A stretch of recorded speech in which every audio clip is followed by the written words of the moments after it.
CBS Radio Mystery Theater presents...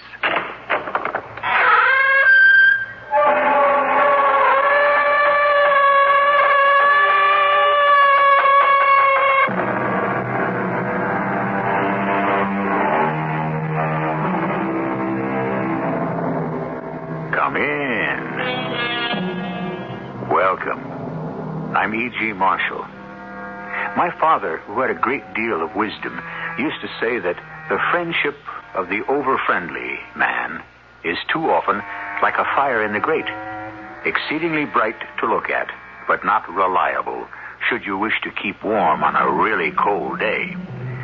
The tale we're about to unfold for you, written by the incomparable Edgar Allan Poe, is not about a friendship that cooled off, but rather about one that became too hot to handle. Well, what do you and Noah talking about, Edgar? The disappearance of Horace Kramer, Charlie. Yes, it is puzzling. I can't for the life of me understand what's keeping Horace this long in Boston. Do you think he's still there? Edgar thinks he never got there. What makes you say that, Noah? Edgar suspects foul play. And so do I.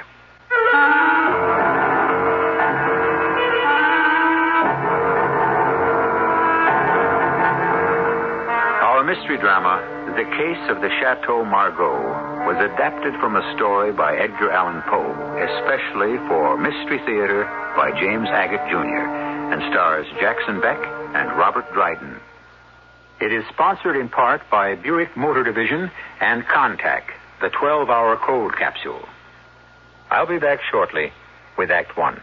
If you've been taking notice of some of our 1977 Buicks, and if you've been thinking, wouldn't this summer be a great time to own one? It is.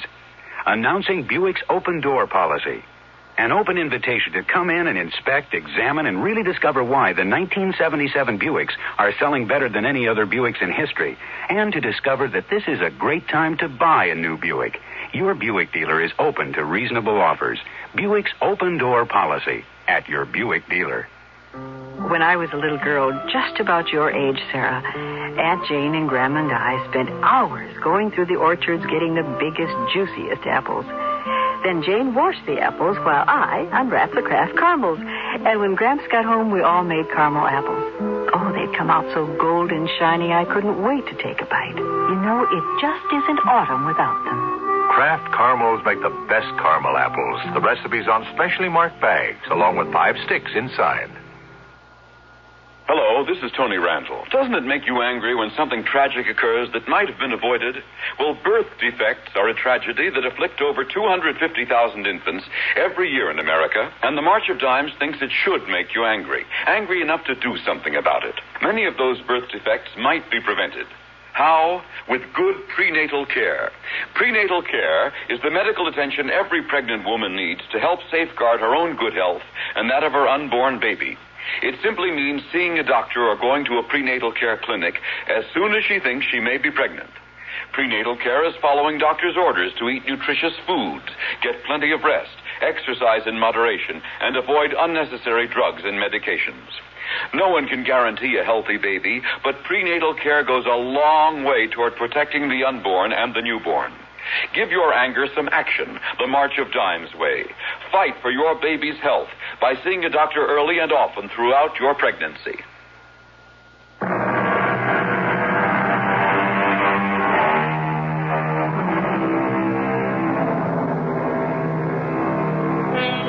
Have you ever thought what a lonely old world this would be were there no one you could call a friend? A good friend? Someone who thinks as you do, likes what you like, and even more than that, likes to spend time with you, with whom you could share any confidence, anytime. So I suppose it's no wonder that in the small, isolated New England town of Mystic Falls, rich old Horace Kramer was delighted when a man his own age moved next door and became Horace's friend. The time is 1910. But let someone who actually lived through those curious and perplexing days tell us what happened. My name is Edgar.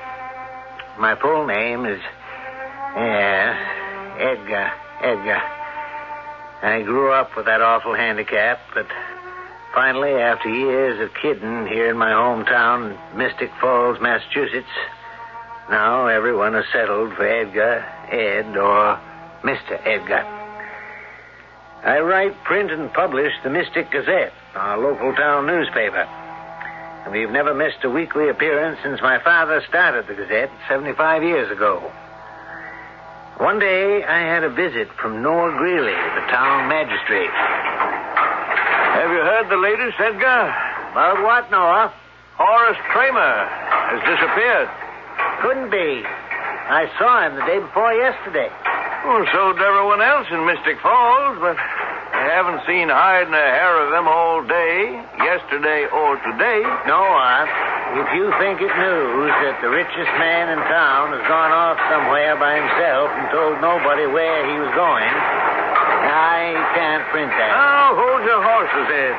It looks like foul play. Oh, please, now, you know old Horace doesn't have an enemy in the world. He doesn't have a friend in the world, which is far worse. Well, you're forgetting Charlie Nash. I can't talk to you while that press is operating. I'll come back later. No, stay. I'll stop this run. Tell me what you know. All right. Day before yesterday, very early in the morning, Horace saddled up. Told his servants he was going to Boston for the day and that he'd be back that night. That's 15 miles. 30, there and back. No one I've talked to since has laid eyes on him. Have you just been sitting on this and doing nothing?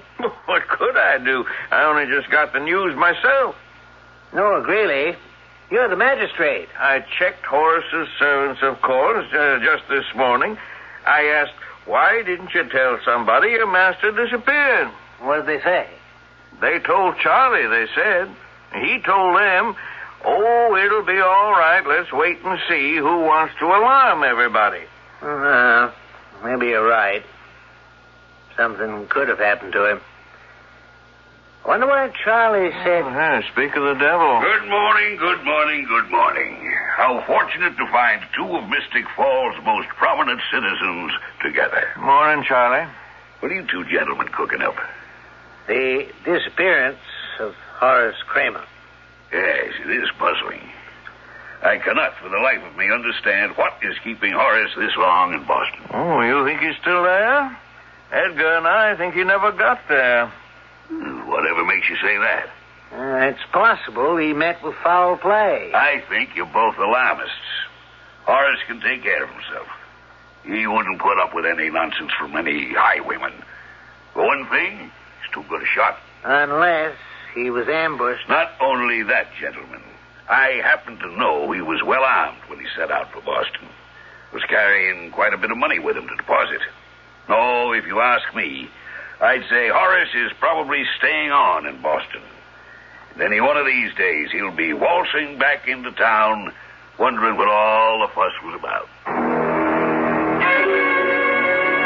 I first met Charlie Nash 6 months ago. He pulled into town not knowing a soul. In 2 weeks, he was on buddy-buddy terms with rich, retired Horace Kramer. Charlie never let a day pass but that he wasn't over at Horace's house. Sometimes for breakfast, always for dinner. No question Charlie was good company, and the last time I had knocked on Horace's door, the two old codgers were carrying on like kids. I hope I'm not intruding, Mr. Kramer. Charlie, are you fellas celebrating something? Shall we tell him? Why not? Maybe news for the Gazette. Oh, come on now, Charlie. Do you think our little jollification is worth a headline? I'd rather be a headline than a footnote any day, wouldn't you? Edgar, we're just having a good time. Now, what is it, Edgar? What brings you here? Well, I understand your nephew, Philip, will be arriving soon, and... It was 6 months since this man, Charlie, and I met, and it's a 6-month anniversary we're celebrating with some good wine. I'd say some excellent wine. Have a glass, Edgar. Chateau Margaux. No, thanks, Horace. I never drink while I'm working. Well, that's the difference between us. I never work while I'm drinking. Well, even if you didn't, my boy, you can never be able to catch up with Charlie here. He downs this Chateau Margaux like water. Does my heart good. Yeah, Mr. Kramer. No, don't call me Horace, Eddie Edgar. You always have. No, I won't stay but a moment. I just want to verify. You're more of a party pooper than your father was, Eddie, my boy. Come on now, have some wine. No, thanks, really. You know, Charlie, I knew this boy's father very well. Wilbur Edgar. He was a great parlor magician. Ventriloquist. Oh, yes. Wilbur Edgar was quite a practical joker. I mean, who else with the last name of Edgar would have given his son the identical first name?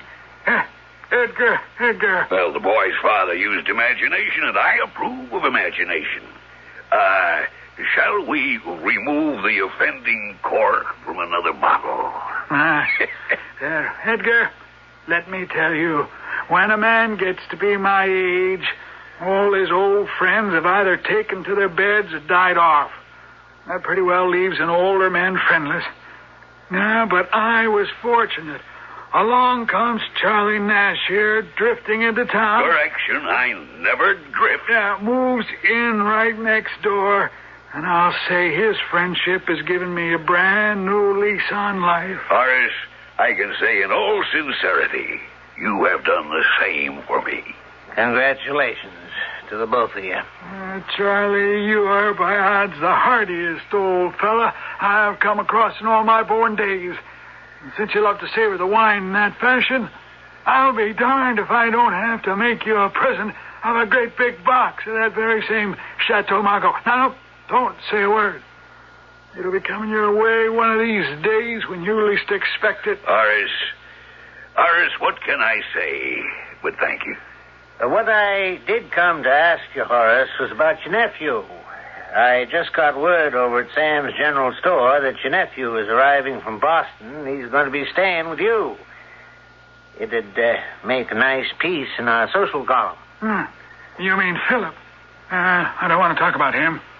He's a no-good, high-living son of my dear departed sister. And he's staying with me because he has no place else to go. Horace, can you tell me a little about him? What he does, how old, and so on? I said I don't wish to talk about him. I don't approve of him or his way of life, and I don't particularly want him here.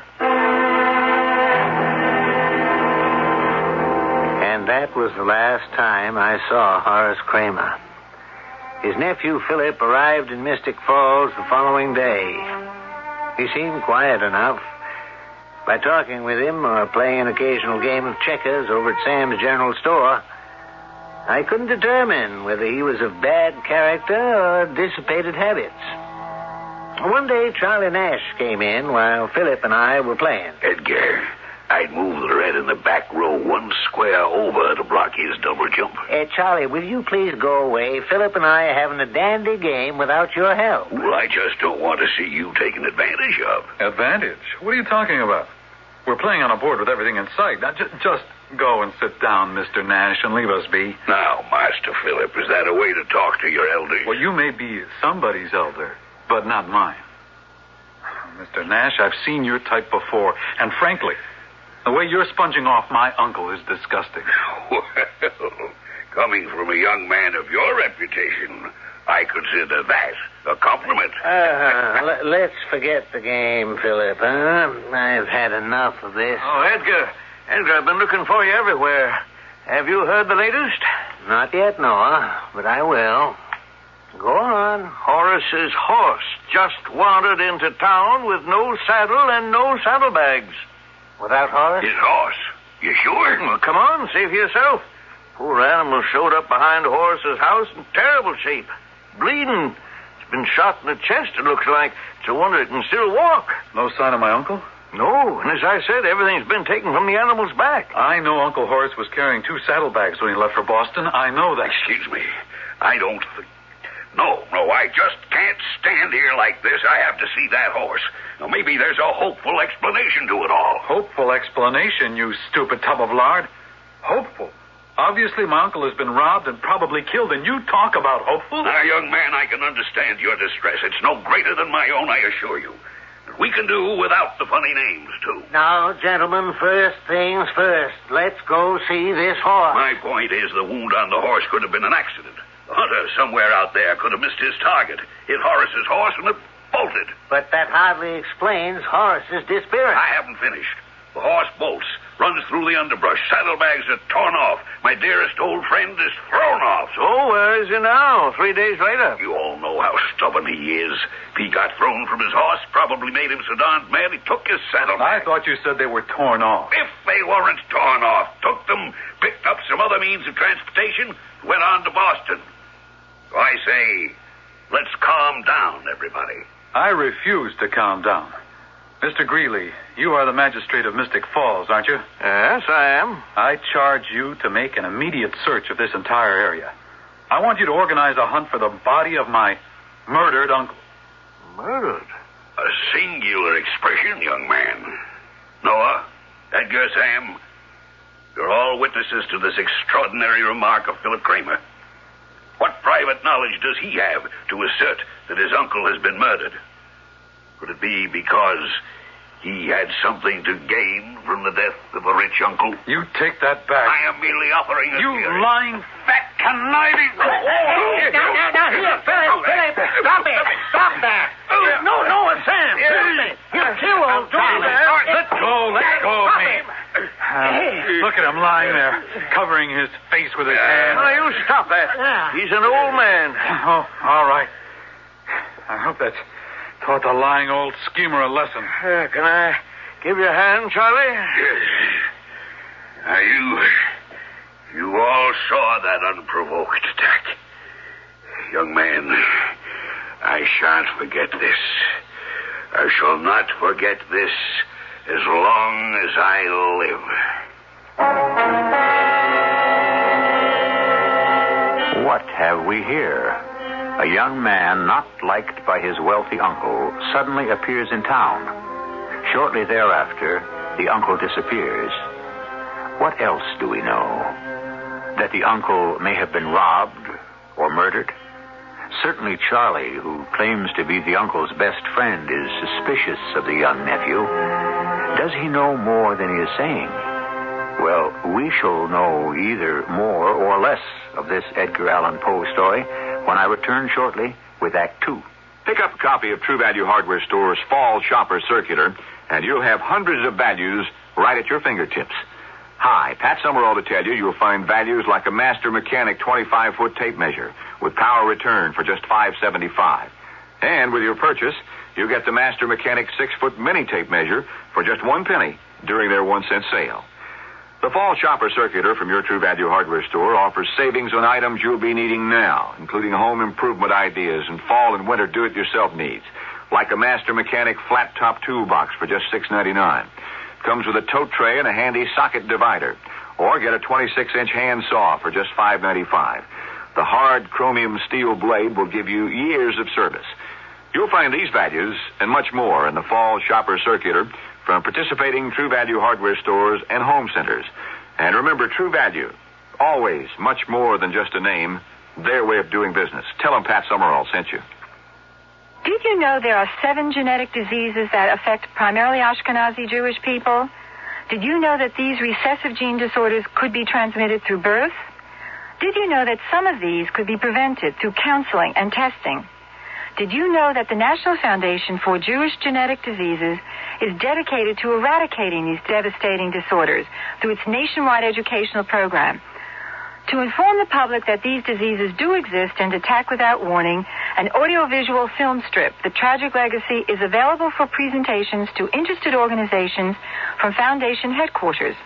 Additionally, the Foundation will sponsor the first international symposium on genetic diseases among Ashkenazi Jews on December 12th through the 14th in New York City. For more information and a free brochure describing these diseases, write the National Foundation for Jewish Genetic Diseases, 608 Fifth Avenue, Suite 702, New York City, 10020.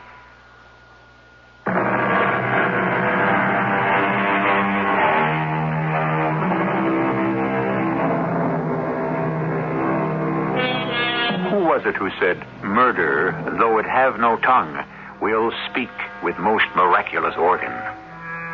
Before today's mystery is solved, we shall give you the answer, and you'll be no little surprised how much this saying applies to our tale by Edgar Allan Poe.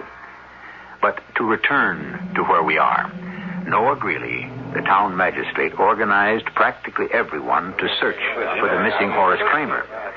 But at the town hall meeting, not everyone agreed how to go about it. Order!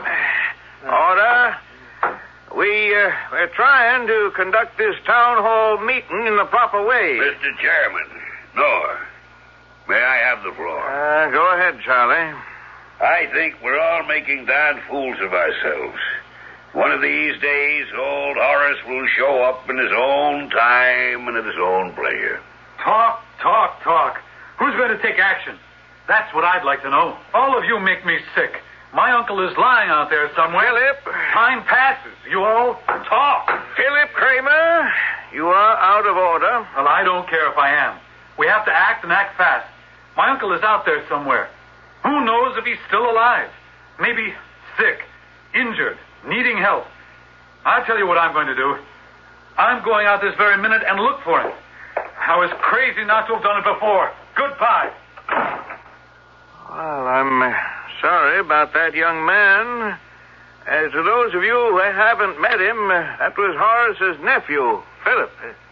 A bit headstrong. Noah, I wonder if you could get some reaction, pro or con, for or against searching parties. Well, what do you say, Edgar? It was your proposal. Well, could we have a show of hands? All those who feel well qualified to lead a search party in, let us say, a 5-mile radius, will they raise their hands? No one? Oh, yes, I see one hand. Oh, it's your hand, Charlie. Well, as you know, folks, I'm retired. So I've had plenty of time in the 6 months I've lived in Mystic Falls to explore. And I would say I've covered every inch round here. So I have had that advantage over most of you who are farming, horseshoeing, or minding stores. Well, I propose that as many as would care to join us at the village green at 2 o'clock so that we can set forth under Charlie Nash's guidance. Charlie turned out an excellent guide. The bunch of us, at least 20, followed him through all kinds of out-of-the-way paths, finding places none of us knew existed. The first day, we searched till it got dark, about 6. But then for almost a week, from morning till night, not a trace of Horace Kramer. Until the day Charlie led us to a pond 4 miles from Mystic Falls. Has anybody seen Philip Kramer? Philip? Hey, is Philip back there? I'm here. Edgar, I'd like to show you something. Look down there at those horseshoe tracks. See that little depression on the heel of each shoe? Yes, I do. That's Uncle Horace's horse. And look here, where the brambles are broken off. It's as if something heavier than a man was dragged through here. Oh, you're right. So it does. I'd look in that pond. Heavier than a man, eh? I suggest we have this pond drained. There are enough of us with spades, we could all dig some runoffs. We'll fall, too. Excellent idea.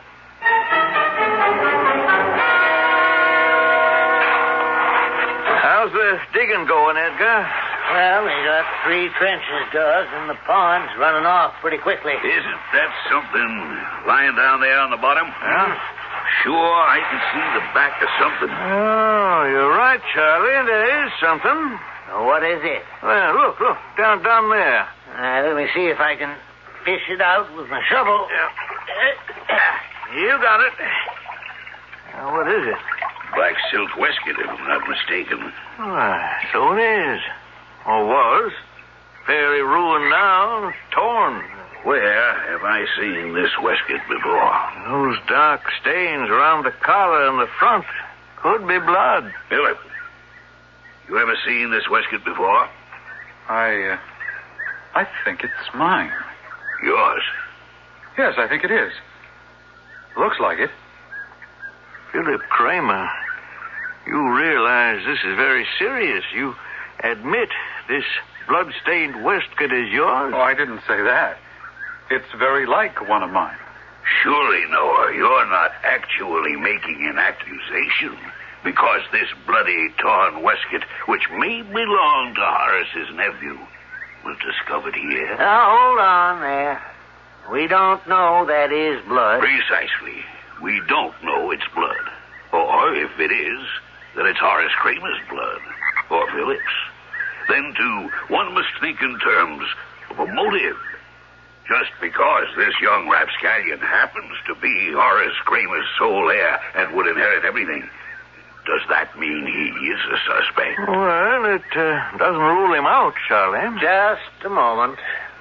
We don't know, first of all, whether Horace is dead. We've found no body. Secondly, as far as inheritance is concerned, I remember a year ago Horace telling me he was planning to disinherit him. All we have to do is locate a will. And if indeed Philip is cut off without a penny, what does that do to your motive, huh? Well, I've never heard such nonsense in all my life.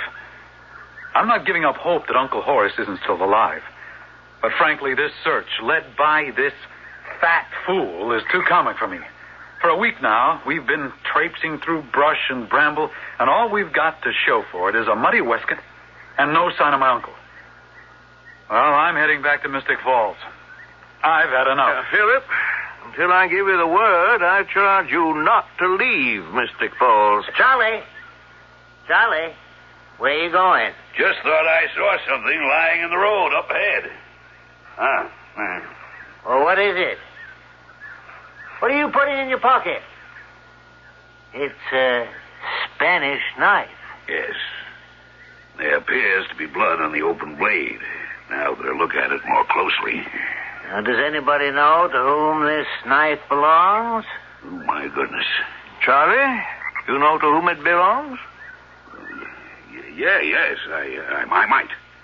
But I am not the one to identify it. Is Philip still here?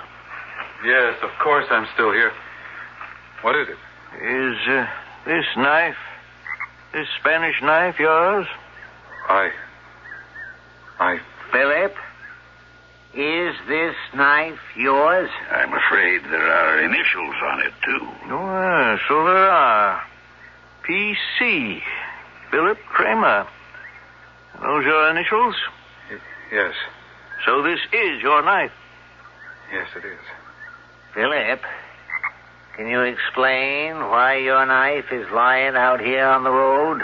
No, I can't. Philip Kramer, I arrest you on suspicion of the murder of your uncle, Horace Kramer. It's proof to me that it is my waistcoat. So noted. Would you like to tell us, Philip, where you were the morning your Uncle Horace left for Boston? Glad to.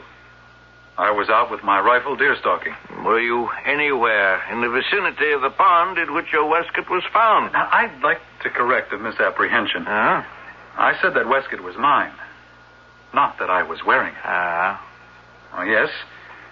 Yes, I was in that vicinity because I clearly remember noticing the tracks made by my uncle's horse.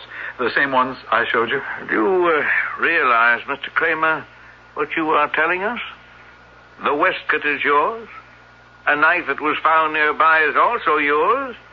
You were in that vicinity, and moreover, you now admit to carrying a rifle for the purpose of deer stalking. So?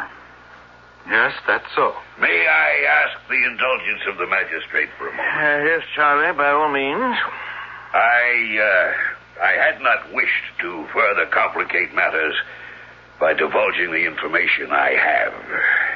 But now I do feel it my duty to bring it to your attention. Let me tell you what I know.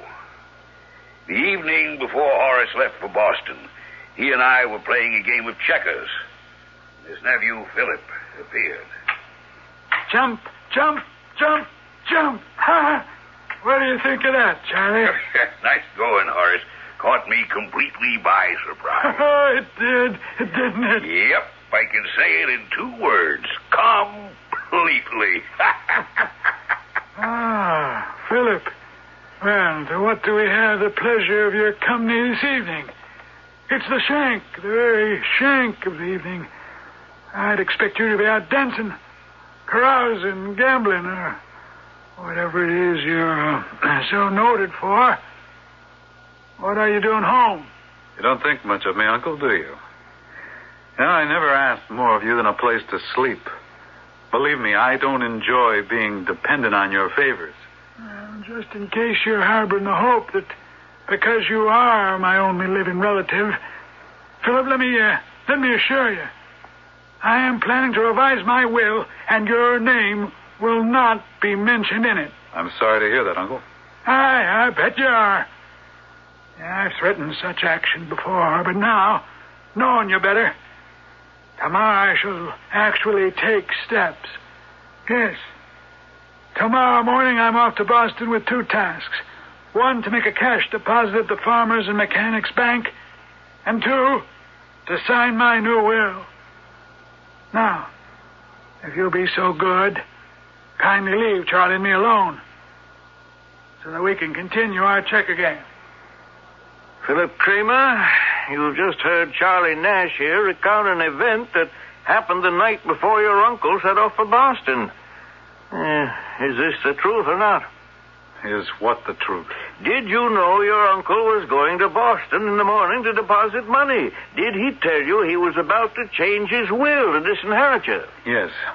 Would you repeat your answer clearly, please? Yes, Uncle Horace did say that. But I still say I know nothing of his disappearance, and I did not kill him. I'm sorry we must leave this tale of suspicion and mystery at this very moment.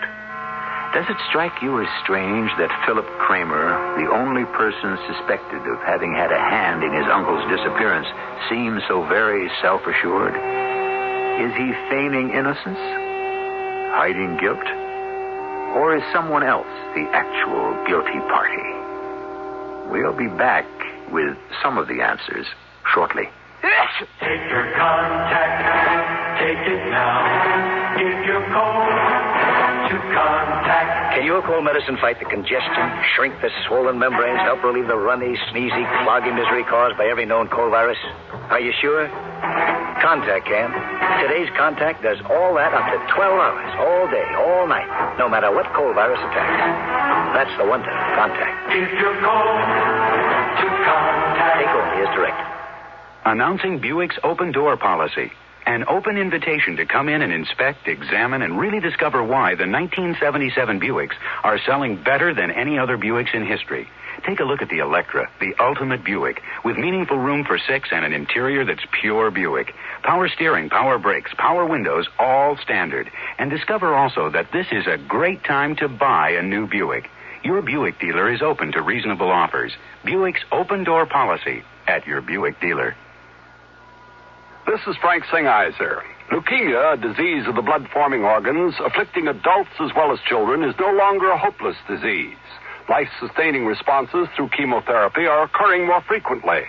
Less than a decade ago, adults with acute leukemia had an average survival of only 4 months, with almost no one living 3 years or more. Today, leukemia may be referred to as a life-threatening disease rather than a terminal illness. These accomplishments in medical science have been made possible because concerned Americans have supported privately funded research as an adjunct to the efforts of the federal government. This willingness to help those whose finances have been drained proves without a doubt the need for an all-out effort. Together we must try to solve the mystery of this disease before this decade is over.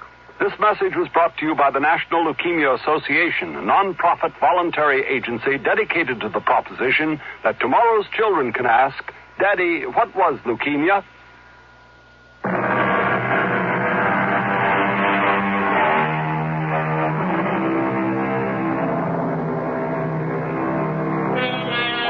Edgar Allan Poe taken us thus far? A rich man has disappeared. Evidence has been uncovered pointing in only one direction to a wasteful nephew now suspected of murder. But knowing Edgar Allan Poe, I would caution you not to believe there is an easy, straightforward answer to the question of what happened to Horace Kramer. There will be many a twist and turn before our tale is completed. When Philip Kramer admitted he knew the purpose of his uncle's trip to Boston, Noah Greeley deputized me and the owner of the general store, Sam, to make a thorough search of Philip's room. When we returned to the town jail, Noah and Charlie were still there, as was the suspect. It didn't take you two very long. It's not a large room. The broom closet is bigger. We found this pocketbook empty in Philip's room. It's Horace's. I recognized it right away. And these bedclothes, a shirt, a neck handkerchief. Stuffed under Philip's bed. Yeah. Look carefully. That may be blood on them. Goodness. Blood. That poor man. To die like that. I cannot believe it. Blood. Well, I think we have a fairly open and shut case here, don't you? Well, I'm not defending Philip, but I do say a man is innocent till proved guilty. All this dreadful evidence. I mean, Noah, you have no corpus delicti, no body. Well, I may not have Horace's body yet, but I do have his horses. What do you mean? Well, while you and Sam were out, I got word Horace's horse died in the stable from the wound he'd got. I think a post-mortem of that horse should be made immediately. You know, if it weren't for the fact that my uncle is missing, but there is some mystery there, I would say the lot of you are behaving like a comic opera. Like a stupid bunch of incompetent bumpkins. Such a statement does not endear yourself to those who live here. Look at the facts. My waistcoat is found. Supposedly blood on it. Anyone could have put it there. Smeared it with anything. Ketchup. Then my knife turns up, also supposedly covered with my uncle's blood. Then sheets and shirts under my bed. You don't know if it's blood or red paint. Where do you suppose all this mysterious evidence came from, dear boy? I haven't the faintest idea. And if it were true that I did away with Uncle Horace, why would I leave evidence lying around or under my own bed? Perhaps you thought the bumpkins in Mystic Falls would never find it. Oh, a very poor joke and very poor taste, if you ask me. I'd say it's a good thing we don't ask you. Mr. Nash, I've had a feeling about you all along. I've been wondering if we really are all that concerned about Uncle Horace, or if your so-called helpfulness is an act. Are you gentlemen going to stand here and see me maligned by a man accused of murder, Sam, Noah? Hold on, Charlie. Philip is being held in custody on suspicion of murder. Nothing more. There's a lot of evidence, admittedly, still unproven. Oh, go do your post-mortem on a dead horse. It might interest you to know, my young city-bred friend, that should I discover the actual bullet that killed Horace's horse, it could inevitably lead us to the gun. First the bullet, and then, sure shave our weapon. Oh, I see now. This renowned checker player wine drinker is also a horse doctor. Oh, no. We'll have Dr. Corwin, the town veterinarian, actually perform the autopsy. Events moved swiftly. Charlie Nash found a bullet in the horse's chest cavity, which had somehow escaped Dr. Corwin's eye. Philip identified the bullet, recognizing it as one of a special set he had made for his hunting rifle. At the very next criminal session, Philip was brought to trial. He still treated the matter lightly, not even seeking legal advice. The town appointed a lawyer to defend him. But confronted with this unbreakable chain of circumstantial evidence, the jury returned an immediate verdict of guilty of murder in the first degree.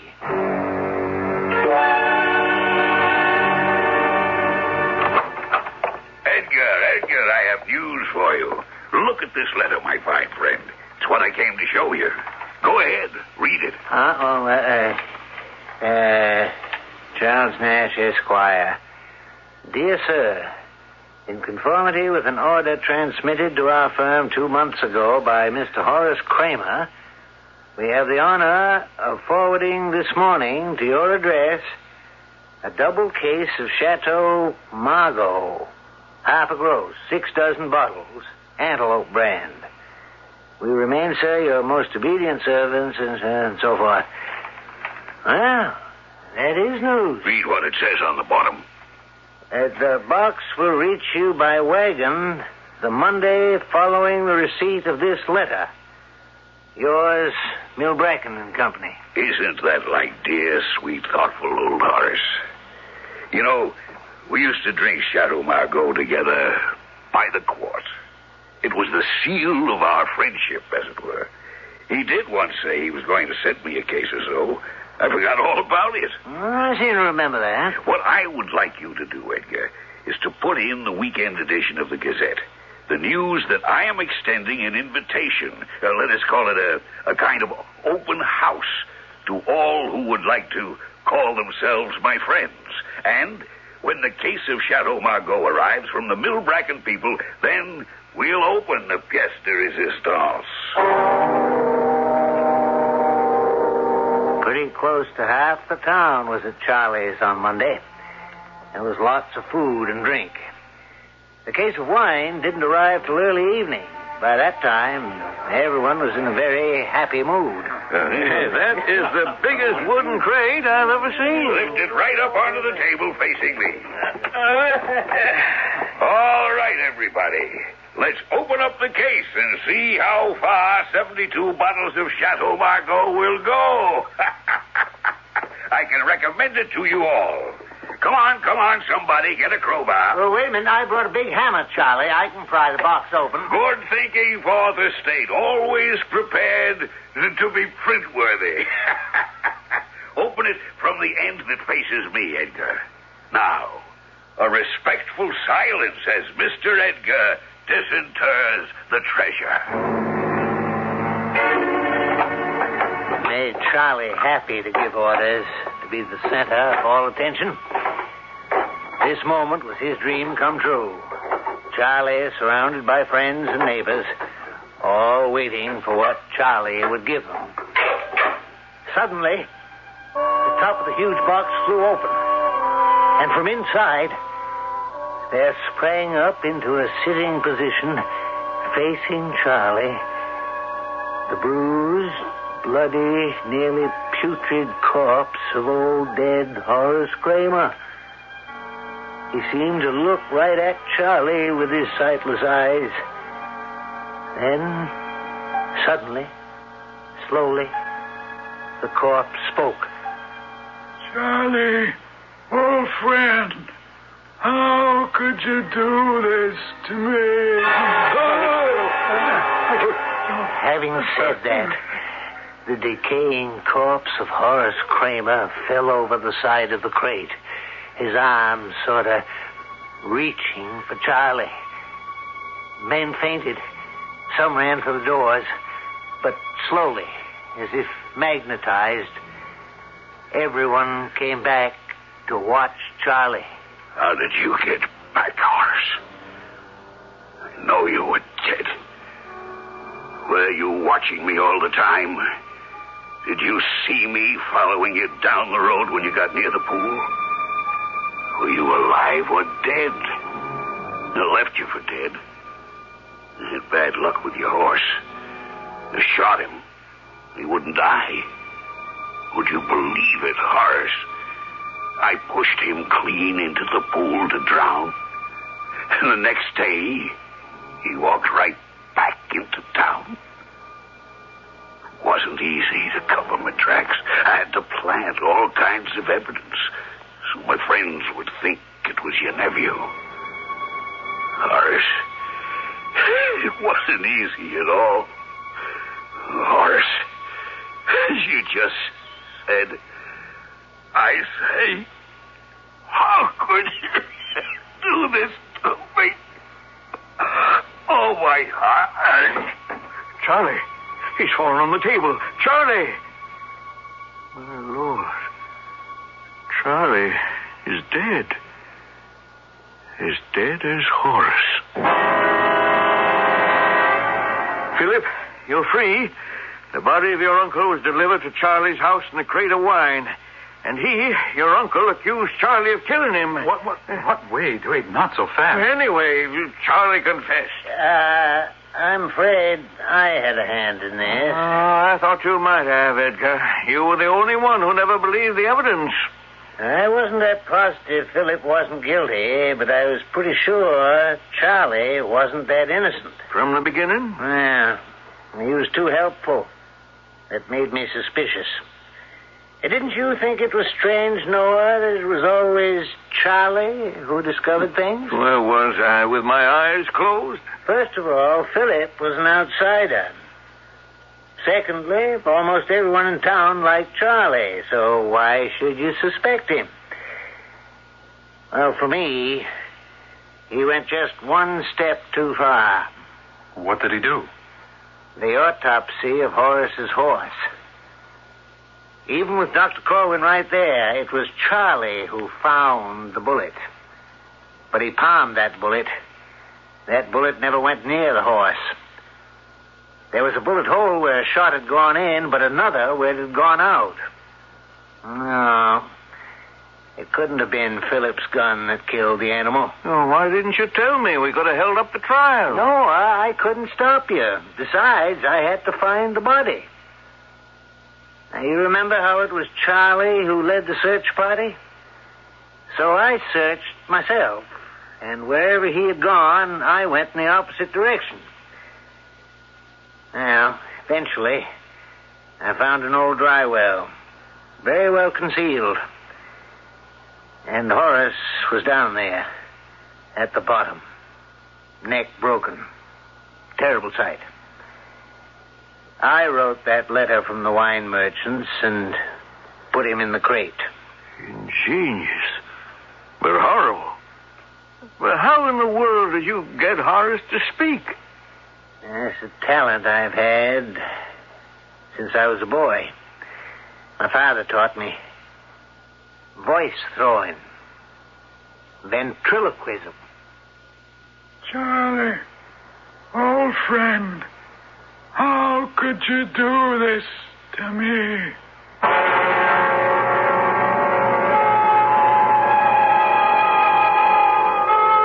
And so ends one of the great horror stories from the prolific pen of that master of the macabre, Edgar Allan Poe. I think it is almost as though Poe took and dramatized that one famous sentence of William Shakespeare's, "Murder, though it have no tongue, will speak with most miraculous organ." I'll be back shortly. Say, this is Bob Hope. I've spent a happy lifetime on radio and television, and I'd like to put in a good word for the hobby that made broadcasting possible. You see, about 60 years ago, some early radio experimenters developed our first stations.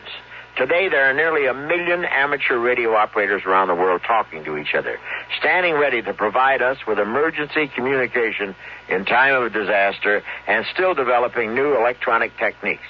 They have their own amateur television stations and even satellites circling the globe. On some of our trips overseas, my troop and I kept in touch with home through amateur radio stations. You want to know how you can join in?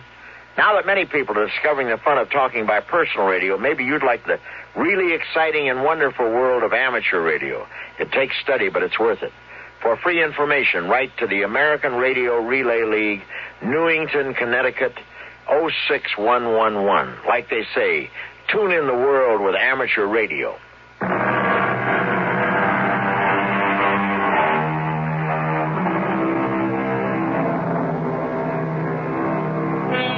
It is said that Edgar Allan Poe is the founder of the modern detective story. But I think he goes far beyond that, bringing together the strangely imaginative and the grotesque. A torn waistcoat, a bloody knife, a bullet. On these few objects, Poe hangs an entire plot of villainy and bizarre retribution. Man has always been fascinated by objects. Writing about their criminal use is called detective work. Studying and analyzing objects is called science. But one doesn't have to be a scientist or a PhD to to enjoy a good mystery. Our cast included Robert Dryden, Jackson Beck, William Griffiths, and Lloyd Batista. The entire production was under the direction of Himan Brown. And now, a preview of our next tale. We had the compartment to ourselves, and a batch of newspapers Holmes had brought along with him.